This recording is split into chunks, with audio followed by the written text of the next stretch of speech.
Shalom, and welcome back to B'nai Noach Academy, Thoughts on the Torah.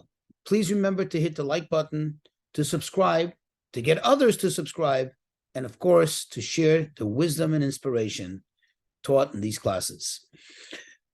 In the book of Exodus, chapter 26, verse 15,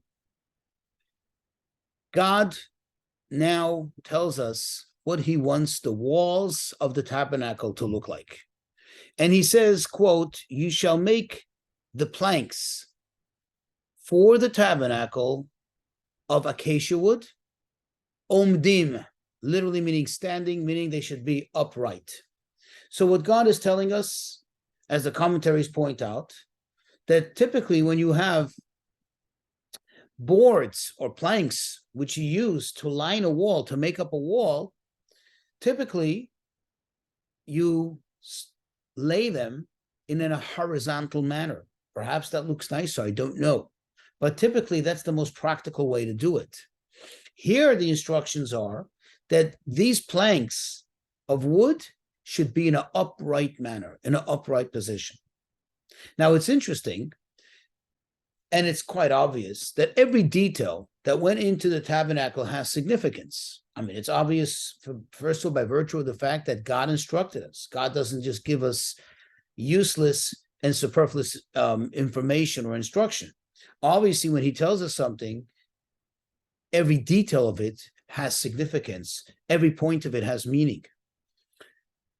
Obviously, this, like many of the other points and details of that went into the construction of the tabernacle, have an ongoing lesson. When I say ongoing, means not only a direct lesson for that time when they had to actually and actively build the tabernacle, but rather, like the rest of the Torah, it has an everlasting value in terms of teaching us how to live our life, how to and what attitude to have when it comes to serving God, when it comes to being a good person, when it comes to being nice to others. Here, God is teaching us something very valuable. You make those boards. There's two ways to put them down. But when you put them, when you place them, when you construct it in a manner where it's standing upright, what impression does that give you? That is an impression of pride, of firmness, of standing tall. You ever hear that expression, to stand tall?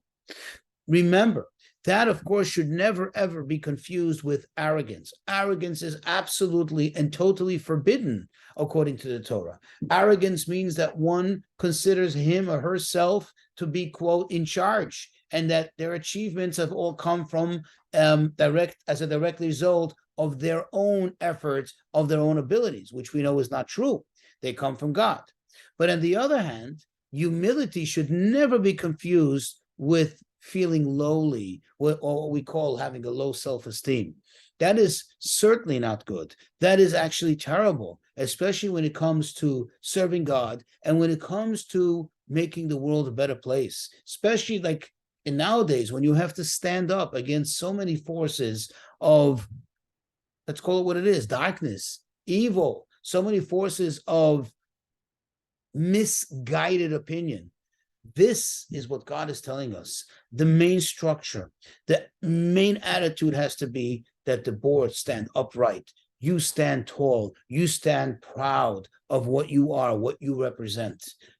Proud, meaning you're strong, you're firm, you have the tenacity to forge ahead in doing good, in serving God, even though the rest of the world doesn't seem to agree with you, even though there may even be those who are mocking you, or showing some scorn on the good people that try to do the right thing. That's okay, but you stand tall. Never buckle, never ever feel defeated and feel like you have to somewhat give in to what the society around you says.